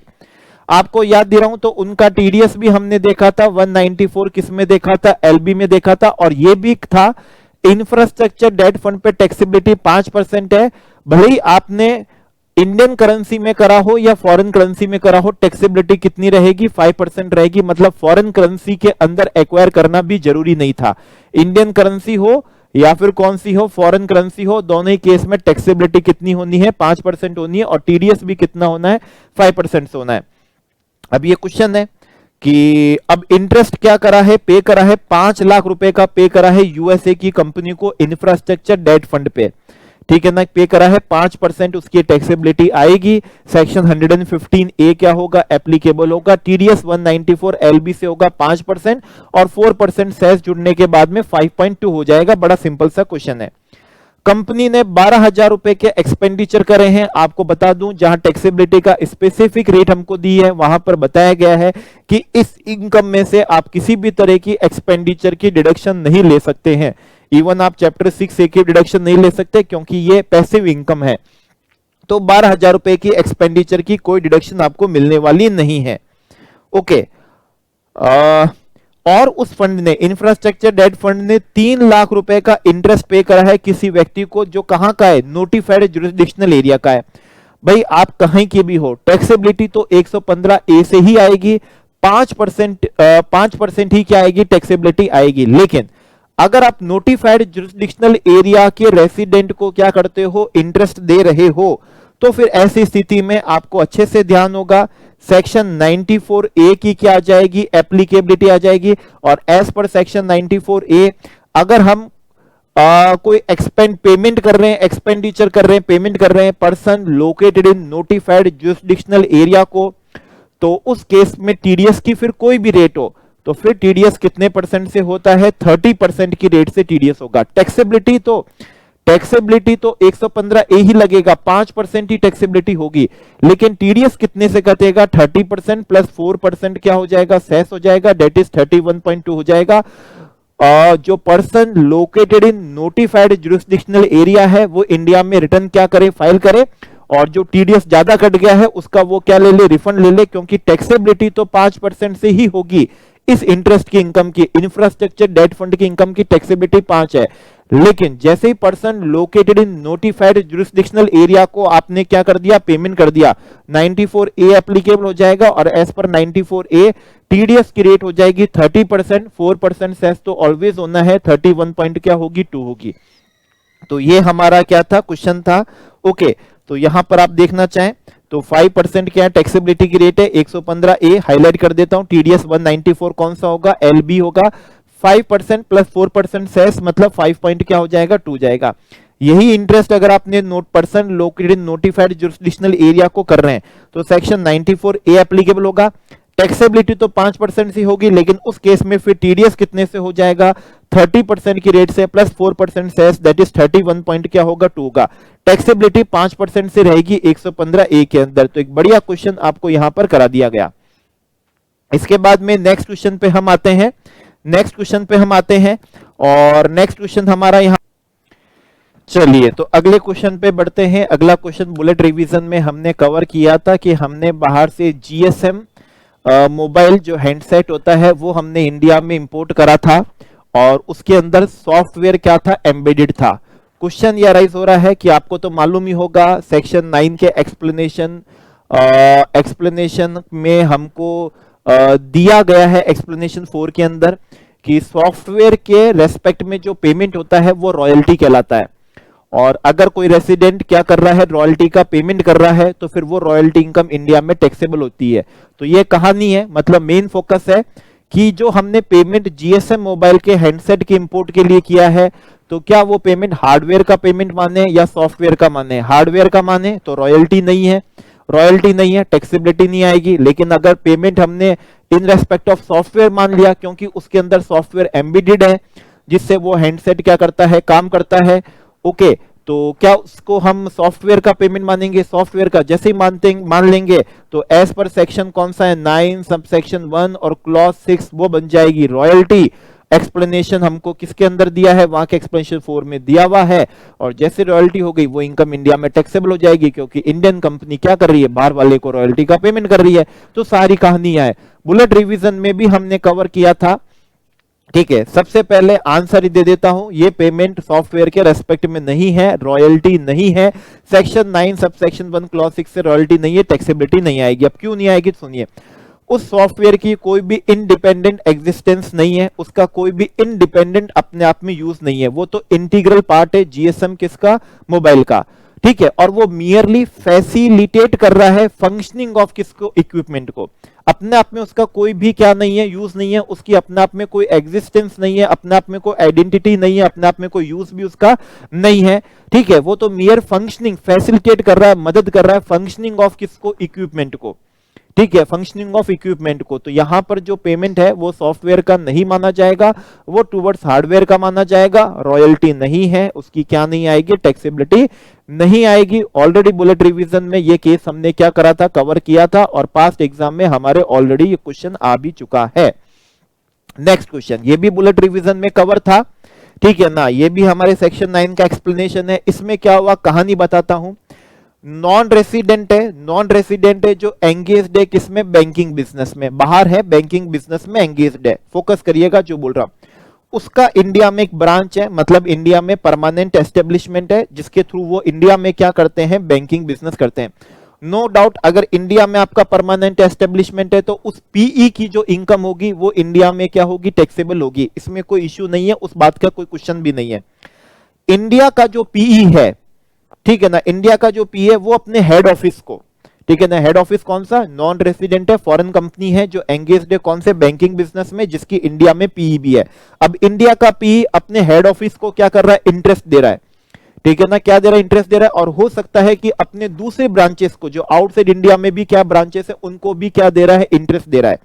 अब क्वेश्चन यहां पर यह है कि हमारे पीई की तो इनकम टैक्सेबल होगी होगी, लेकिन इस पीई ने हेड ऑफिस को, अपने ही हेड ऑफिस को, अपना ही तो हेड ऑफिस है, और अपने ही दूसरी ब्रांच को जो बाहर है उसको क्या करा, इंटरेस्ट का पेमेंट करा। तो क्या वो इंटरेस्ट की इनकम उस हेड ऑफिस के लिए और उस दूसरी ब्रांच के लिए क्या इंडिया में टैक्सेबल होगी? तो उसके लिए एक्सप्लेनेशन में डाला गया था कि आंसर इज यस, कि इंडिया का पीई अपने हेड ऑफिस को और अपने ही आउटसाइड इंडिया की दूसरी ब्रांच को क्या कर रहे हैं, इंटरेस्ट का पेमेंट कर रहे हैं, वो इनकम इंडिया में टैक्सेबल होगी। साथ में दूसरी बात, जो इंटरेस्ट पे कर रहे हैं वो इंडिया की पीई को, उसकी क्या मिल जाएगी, डिडक्शन मिल जाएगी।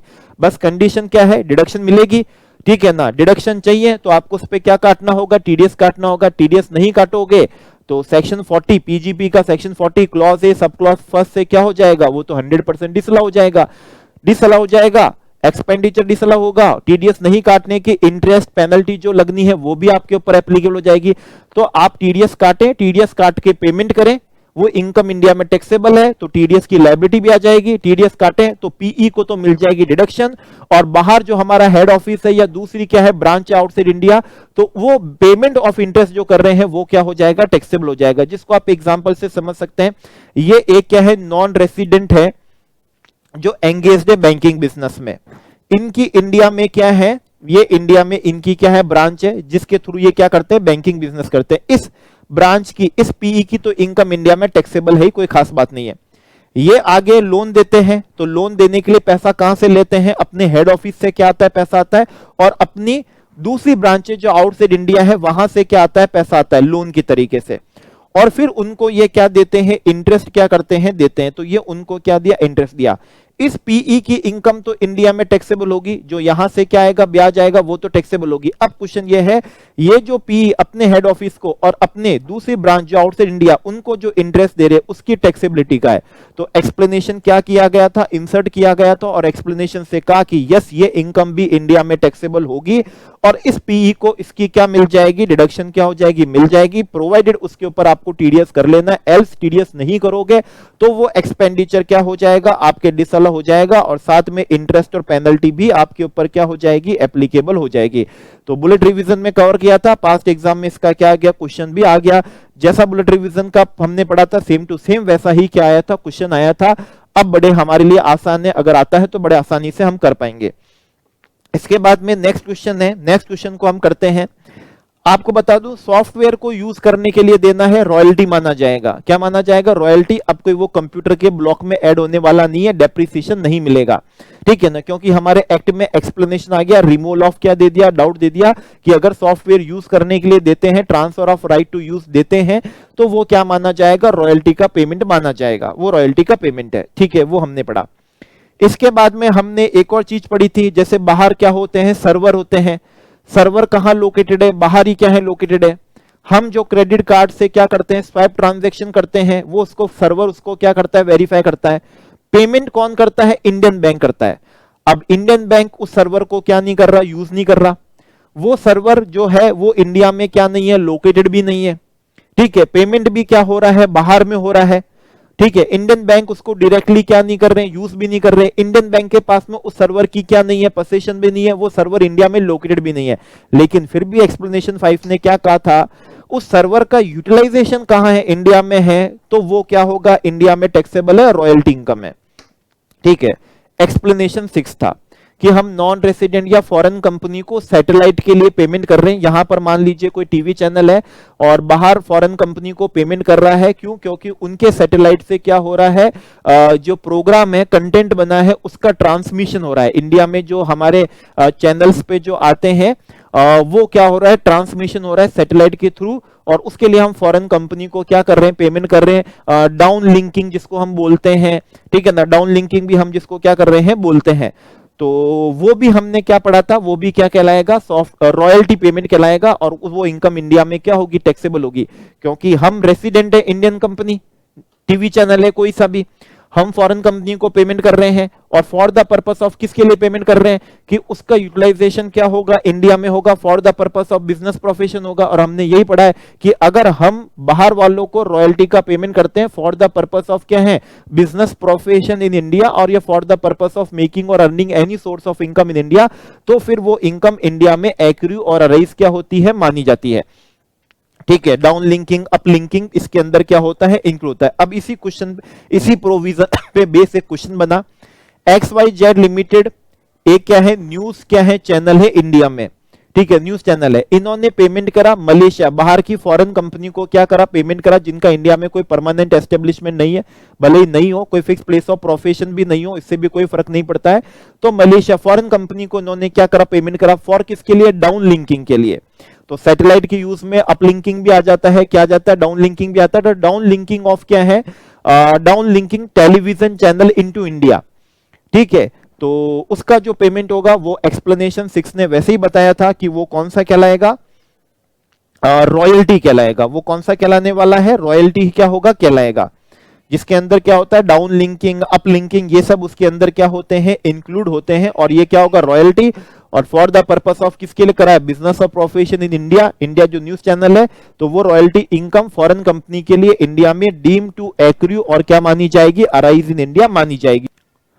तो ये भी एक बढ़िया क्वेश्चन था, जिससे सैटेलाइट से क्या हुआ था, ट्रांसमिशन हुआ था। सैटेलाइट में सिग्नल के थ्रू क्या हुआ, इंडिया में ट्रांसमिशन हुआ न्यूज चैनल के लिए, और इंडिया में बिजनेस प्रोफेशन हो गया। और डाउन लिंकिंग अप लिंकिंग जो होगा सैटेलाइट का, वो रॉयल्टी का पेमेंट कहलाएगा, एक्सप्लेनेशन 6 में कहा गया है। ओके, ये क्वेश्चन हो गया। अब इसके बाद में हम नेक्स्ट क्वेश्चन पे आ रहे हैं। ये भी करना आपके लिए बहुत ज्यादा आसान है। कैसे आसान है, सुनिए। फी फॉर हमने क्या दी, हमने कोई टेक्निकल सर्विस दी, हमने कोई टेक्निकल सर्विस ली, और उसका पेमेंट हमने क्या करा, अगेन देखिए कितनी बार आ रहा है, और लास्ट अटेम्प्ट में भी यही क्वेश्चन आया। आप देखिए, अगर पास्ट एग्जाम के क्वेश्चन करके जाते तो पेपर कितना आसान हो जाता हमारे लिए। ठीक है, मतलब अगर हमारे लिए वो टफ लेवल का था, तो वो क्वेश्चन हमारे लिए वो पेपर एवरेज लेवल का हो जाता, और जो हमें एवरेज लेवल का लगता है वो हमारे लिए क्या हो जाता, इजी लेवल का हो जाता। और आपको लगेगा कि यस 100% फाइनल में भी क्वेश्चन क्या होते हैं, बिल्कुल रिपीट होते हैं। चाहिए स्टडी मटेरियल पास्ट एग्जामिनेशन के हम सारे क्वेश्चंस करके जाएं, और कई बार रिपीट कर चुका हूं, आपके फेवर के लिए बोल रहा हूं। इवन मैं भी YouTube पे बुलेट रिवीजन डाल रहा हूं, लेकिन मैं खुद कह रहा हूं बुलेट रिवीजन की रेलेवेंस बस इतनी है, कुछ भी नहीं मालूम है तो उसको करके हमें रेडीमेड फटाफट से कम समय में सब कुछ मालूम पड़ जाएगा। एल्स फोकस किस पे करें, न्यूमेरिकल्स पे करें। अगर न्यूमेरिकल्स रेलेवेंट नहीं होता तो फ्रेंड्स मानिए न्यूमेरिकल्स में इतना समय हम नहीं लगाते और फटाफट आपको क्या दे देते, बुलेट रिवीजन दे देते। लेकिन पर्पस अगर आपका पास होने का है तो अनबाइस होके अगर आपको क्या दूं, यहां पर सजेशन दूं तो प्रैक्टिकल वीडियोस करें, न्यूमेरिकल वीडियोस करें। प्रैक्टिकल करने से सारे प्रोविजन भी क्या हो जाते हैं, लर्न हो जाते हैं। जबकि प्रोविजन पढ़ने से प्रोविजन लर्न नहीं हो पाते, और प्रोविजन करने से प्रैक्टिकल एप्लीकेबिलिटी नहीं सीख पाते हैं। लेकिन प्रैक्टिकल करने से प्रैक्टिकल एप्लीकेबिलिटी सीख गए, और साथ में प्रोविजन भी क्या हो गया, लर्न हो गए, मालूम भी पड़ गया क्या क्या आंसर है। तो 40 लाख के डिबेंचर है, इस पे तो आपको अब तो बिल्कुल मालूम पड़ गया, 115A लग जाएगा, 10% की टैक्सेबिलिटी, सेस वैस हमेशा क्या होता ही है। लेकिन इसका जो ब्याज है, ठीक है, सेम क्वेश्चन देखिए, 1 जुलाई मतलब वापस से 9 मंथ का ही क्या है, इंटरेस्ट है। लेकिन इस बार अमाउंट कितना हो गया, 40 लाख हो गया, 40 लाख हो गया, 8% क्या हो गया, इंटरेस्ट हो गया, और 9 मंथ्स का हो गया। तो आप भी अपने कैलकुलेटर पे कर लें, तो ये 3,20,000 हो जाएगा हमारे लिए 3,20,000, और फिर ये हो जाएगा 9 मंथ्स का 2,40,000। ये जो 2,40,000 का इंटरेस्ट है, इसकी टैक्सेबिलिटी क्या होगी, नॉर्मल प्रोविजन से होगी। कंपनी हो तो टैक्सेबिलिटी कितनी होती है, 40% होती है। इस पे 115A का जो बेनिफिट होता है ना, 20% की टैक्स रेट है, वो नहीं मिलती है। क्योंकि वो कब होता है, जब आपने फॉरेन करेंसी में क्या दिया हो, लोन वोन दिया हो, फॉरेन करेंसी में मनी बोरो हो।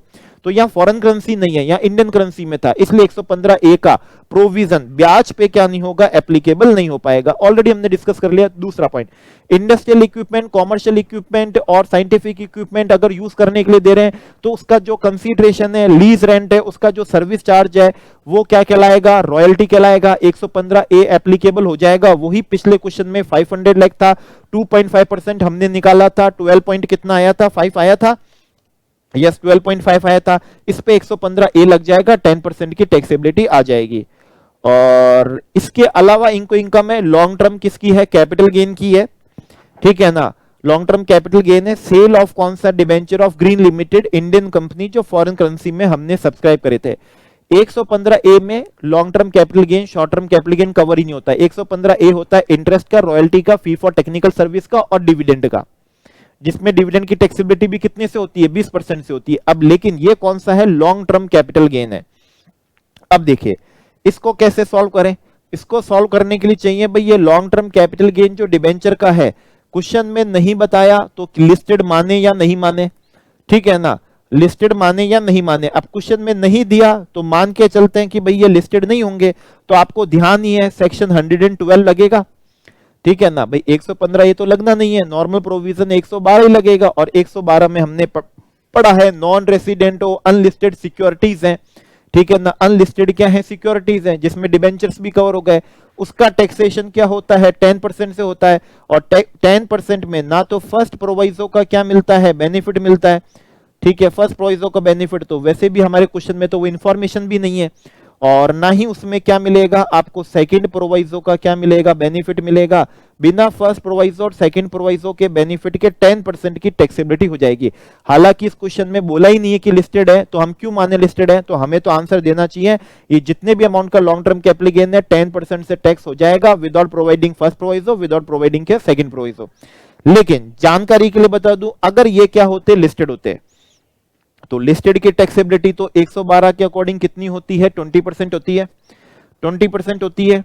और 20% में क्या होता है, जहां फर्स्ट प्रोवाइजो लगना है फर्स्ट प्रोवाइजो भी लगाओ, और लॉन्ग टर्म कैपिटल गेन है जहां इंडेक्सेशन लगना है इंडेक्सेशन भी लगाओ, फर्स्ट एंड सेकंड प्रोवाइजो।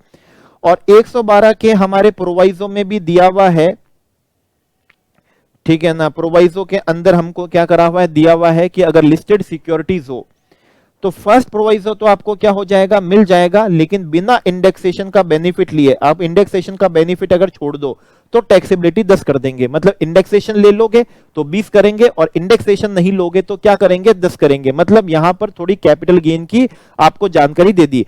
नहीं ध्यान है तो आप थोड़ा सा पॉज करके इसको देख लीजिएगा कि नॉन रेसिडेंट के केस में अगर अनलिस्टेड सिक्योरिटी होती है तो ना तो फर्स्ट का बेनिफिट ना सेकंड का बेनिफिट, 10% टैक्सेशन हो गया। अगर लिस्टेड है तो आपके हैंड में है, इंडेक्सेशन का बेनिफिट लोगे तो रेट ज्यादा होगी, इंडेक्सेशन का बेनिफिट छोड़ दोगे तो रेट क्या हो जाएगी, कम हो जाएगी। तो बस इसी तरीके से हमको आंसर देना था, पर मेरे अकॉर्डिंग तो जब नहीं दिया है तो हम कैसे माने, लिस्टेड है, नहीं लिखा है तो अनलिस्टेड ही मानेंगे, अनलिस्टेड के अकॉर्डिंग आंसर देना चाहिए। तो 40 लाख का डिबेंचर है, 115 ए लग जाएगा, ब्याज पे 115 ए नहीं लगेगा, नॉर्मल टैक्स होगा। इंडस्ट्रियल कॉमर्शियल और साइंटिफिक इक्विपमेंट के जो सर्विस चार्ज है 12.5 लाख के, उस पे 115 ए लग जाएगा। और ये जो 1.9 लाख का जो लॉन्ग टर्म कैपिटल गेन है इसका टैक्सेशन 10% से हो जाएगा 112 से।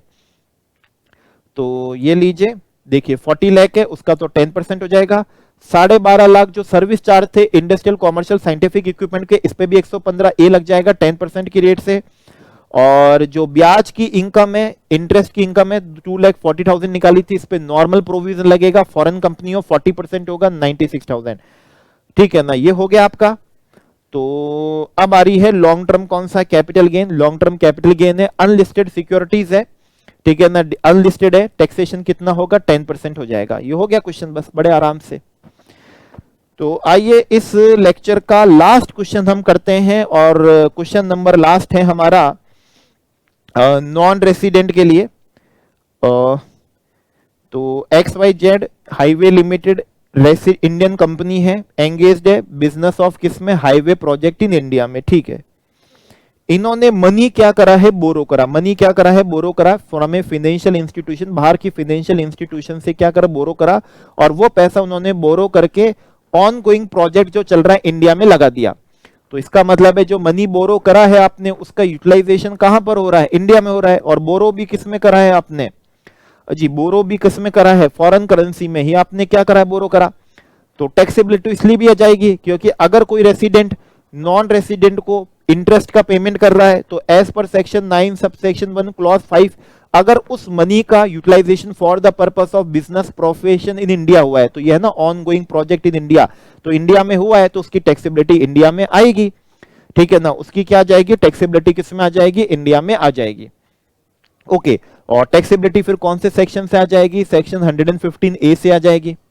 ठीक है, जिसमें कहा है कि इंडियन कंपनी है, बिजनेस ट्रस्ट है, लोन लिया है, लॉन्ग टर्म बॉन्ड है, बिजनेस जो रुपी डिनोमिनेटेड बॉन्ड की यूनिट्स होती है, तो टैक्सेशन कितना होता है, 5% होता है, नहीं तो 20% होता है, तो कुल मिला के टैक्सेबिलिटी आएगी। हालांकि क्वेश्चन में क्या पूछा गया है कि वो इनकम इंडिया में टैक्सेबल है या नहीं है, रेट नहीं पूछ रहे थे हमसे, रेट नहीं पूछ रहे थे, हमने तो बता दिया 115A हो जाएगा, बाकी यस वो इनकम क्या होगी, टैक्सेबल इंडिया होने आएगी। इसी क्वेश्चन में ही आगे इन्होंने कहा अगर उसका utilization on going project in Sri Lanka में करते तो answer is no. Section 9 subsection 1 clause किससे 5 के अकॉर्डिंग, अगर उसका utilization for the purpose of business profession in India हुआ है या for the purpose of making और earning any source of income in India हुआ है, तो उस ब्याज को हम deem to accrue arise in India मानते हैं। अगर श्रीलंका में आउटसाइड इंडिया हुआ है तो वो ब्याज की को इनकम को डीम टू एक्रू और अराइज इन इंडिया नहीं माना जाएगा। बहुत ही सिंपल सा क्वेश्चन था। इसके बाद अगला वाला क्वेश्चन मैं देख पा रहा हूं वो हमारे जो हमने 115A कवर करा था उससे रिलेटेड तो नहीं है, लेकिन क्वेश्चन है, बता देता हूं आपको। ठीक है, बता देता हूं आपको, बिजनेस कनेक्शन से रिलेटेड था। अगर मान लीजिए कोई बाहर की, चलो कंपनी मान के कर लेते हैं, फॉरेन कंपनी है, ठीक है ना, फॉरेन कंपनी है और उसने इंडिया में क्या कर रखा है, इन्वेस्ट असेट ले रखे हैं। कितने, उसके जितने भी क्या है, उस फॉरेन कंपनी के जितने भी असेट हैं, उस असेट का मतलब है फेयर मार्केट वैल्यू, असेट की fair market value, liability minus नहीं करनी है। ठीक है ना, विदाउट डिडक्टिंग कौन सी है, लायबिलिटीज। जब बात आ रही है तो पूरा ही क्या करूंगा, सिखाऊंगा, ऐसा नहीं कि जितना क्वेश्चन हो उतना सिखा दूं। ठीक है, विदाउट डिडक्टिंग कौन सा है, विदाउट रिडक्शन ऑफ लायबिलिटी, और असेट की वैल्यू कौन सी लेनी है, फेयर मार्केट वैल्यू लेनी है। अगर इसका 50% और इसके 50% से भी क्या है ज्यादा, मतलब उस फॉरेन कंपनी की जितनी भी फेयर मार्केट वैल्यू असेट है उसका 50% या 50% से ज्यादा के असेट कहां पर है, इंडिया में सिचुएटेड है।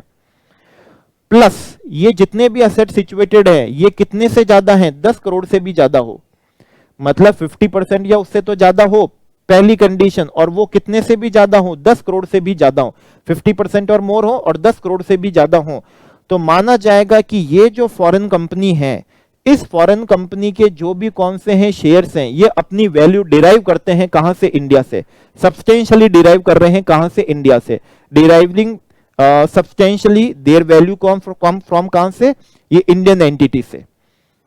ओके, अब जिस किसी भी शेयर होल्डर के पास में इस कंपनी के, ठीक है ना, इस कंपनी के 5% से ज्यादा के क्या है शेयर्स है, जिस किसी भी शेयर होल्डर के पास में, भले बाहर का शेयर होल्डर हो, कंपनी बाहर की है, शेयर भी बाहर के हैं, लेकिन उसके पास में ऐसी कंपनी के शेयर्स हैं जो शेयर्स अपनी वैल्यू इंडिया के असेट से डिराइव कर रहे हैं। और ये कैसे तय होता है कि अगर उस कंपनी के असेट 10 करोड़ से ज्यादा इंडिया में हो और टोटल असेट का 50% या उससे ज्यादा भी इंडिया में हो, तो माना जाता है कि वो शेयर्स अपनी वैल्यू इंडिया से सब्सटेंशियल डिराइव करते हैं। और जिस भी शेयर होल्डर के पास में 5% से ज्यादा क्या होंगे, शेयर्स होंगे, या फिर राइट होगा किसमें, मैनेजमेंट में, उस कंपनी के किसमें, मैनेजमेंट में। ये लिख देता हूं आपके लिए कौन सा, मैनेजमेंट। जबकि मैं आपको बता दूं ये हमारा बुलेट रिवीजन का टॉपिक नहीं था, हम तो 115A के क्वेश्चन कर रहे थे, लेकिन है तो हम सॉल्व कर देते हैं।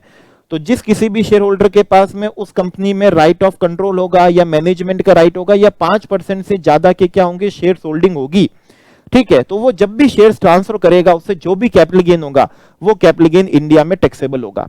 जबकि शेयर्स बाहर के हैं, शेयर होल्डर भी बाहर का है, बेचे भी किसको हैं, बाहर ही बेचे, सब कुछ बाहर हो रहा है, लेकिन वो शेयर्स कौन से हैं, वो शेयर्स वो हैं जो अपनी वैल्यू सब्सटेंशियली डिराइव करते हैं इंडिया से। और ये कैसे तय होता है, वो तय होता है इस दो कंडीशन से, 10 करोड़ से ज्यादा प्लस इसकी value fair market value asset जो है उसके 50% या उससे भी ज्यादा, तो वो इंडिया में क्या होंगे, कैपिटल गेन माना जाएगा। अब इस क्वेश्चन जो है, ये क्वेश्चन तो बड़ा रेस्ट्रिक्टेड था, बड़ा सिंपल सा, छोटा सा था, आपको कॉन्सेप्ट क्या कर दिया, पूरा बता दिया।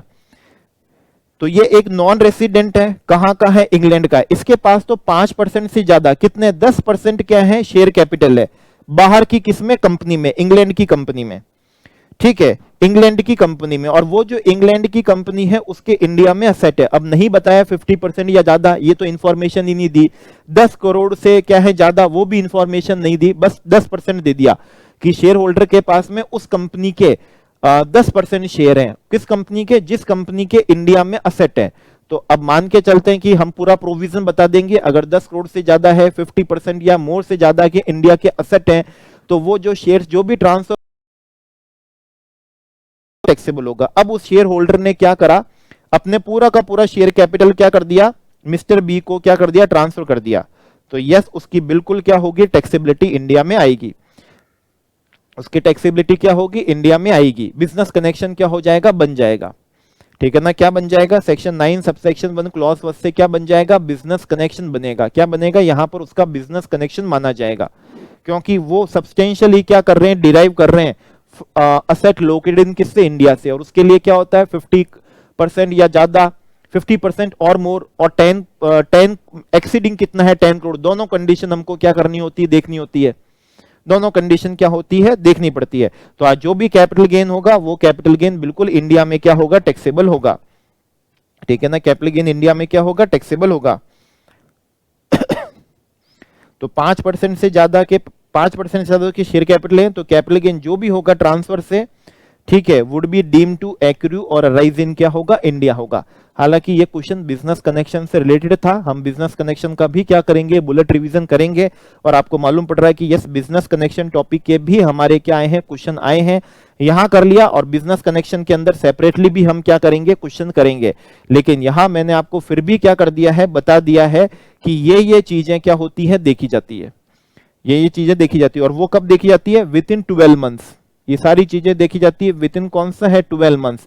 12 मंथ्स कौन सा है, preceding the date of transfer. Preceding the date of कौन सा है, प्रीसीडिंग द डेट ऑफ कौन सा है, ट्रांसफर जो है, उसमें क्या होता है, देखा जाता है। ठीक है, तो इसी के साथ में हमने यहां पर बुलेट प्रैक्टिकल्स कवर कर लिए एनआर के टैक्सेशन के। ठीक है, और एमआरआई के प्रैक्टिकल्स ऑलरेडी हमारे क्या है, कवर है, यूट्यूब पे ऑलरेडी अपलोडेड है। 115 एबी एसी एडी के क्वेश्चन भी अपलोडेड है। 115 डबल बी बीबीए के क्वेश्चन भी ऑलरेडी अपलोडेड है। 10 क्लॉज 48 48A 48B 48C के क्वेश्चन भी अपलोडेड हो गए। और यहाँ पर 115A से रिलेटेड भी प्रैक्टिकल अपलोडेड कर दिए। तो जो मोस्ट डिमांडिंग आपका टॉपिक रहता है हमेशा से ही, ठीक है, एनआर टैक्सेशन का रिवीजन। तो रिवीजन के साथ में अब आपको रेडीमेड उसके क्या दे दिए गए हैं, न्यूमेरिकल्स प्रैक्टिकल्स भी क्या कर दिए हैं, दे दिए गए हैं। आपको क्या करना है, अच्छे से इनको क्या कर लेना, देख के प्रिपेयर कर लेना है। पीडीएफ टेलीग्राम पे वैसे भी ऑलरेडी अवेलेबल है और वापस से अपलोडेड करा दिया जाएगा, अवेलेबल करा दिया जाएगा। Okay friends, thank you friends.